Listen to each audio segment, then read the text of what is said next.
This pyramid is an overview of the structure of human resources in an organization. In a large firm, the roles of employees are usually categorized into three sections: the top, middle, and bottom. People at the top of the hierarchy include the chairperson of the firm as well as the board of directors. In the middle, there are managers, supervisors, and such, and at the bottom are the rest of the employees. Responsibility is at maximum on the top of the pyramid, where the chairperson is in charge of and has more power than everyone else in the firm. He or she has the authority to make decisions for the firm. As the role descends from the top, employees have less authority and responsibility. Authority is the ability to command in the firm and make decisions, so the people at the top of the pyramid will have the ability to command those below. This is an example of a section of an organizational chart. At the top level of this hierarchy, there is the managing director, who is empowered to be accountable for the ones he is responsible of.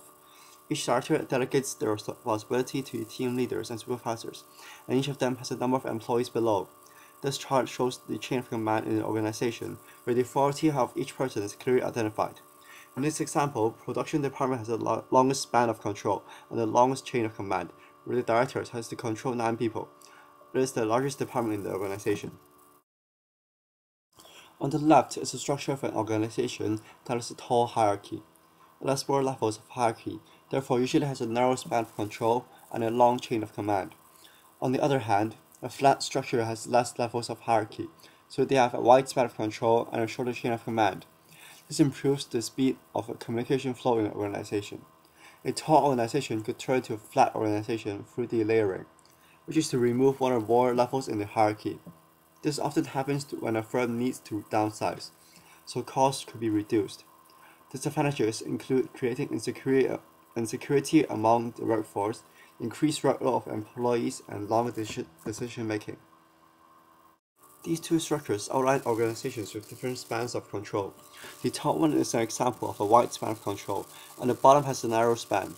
Advantages of a wide span is the reduction in cost and the effectiveness of communication. Advantages of a narrow span of control is the quicker communication between small teams, increased efficiency through specialization, as well as being more easy to control. A pyramidal structure is common in organizations. Number of employees increase from top to bottom of the hierarchy. Having levels of hierarchy reduces the direct span of control at each level. Therefore, it is very easy for employees at each level to control the ones that they are responsible of. An example of an organization that has a pyramidal structure is Adidas. On the top of the hierarchy would be the headquarters of the Adidas. Under that would be the directors of different continents where the firm has invested in, for example, Asia and Europe. After that would be the specific areas in the continent, for example, Asian regions such as Hong Kong, Japan, and Taiwan. On the bottom are the many specific shops in that region.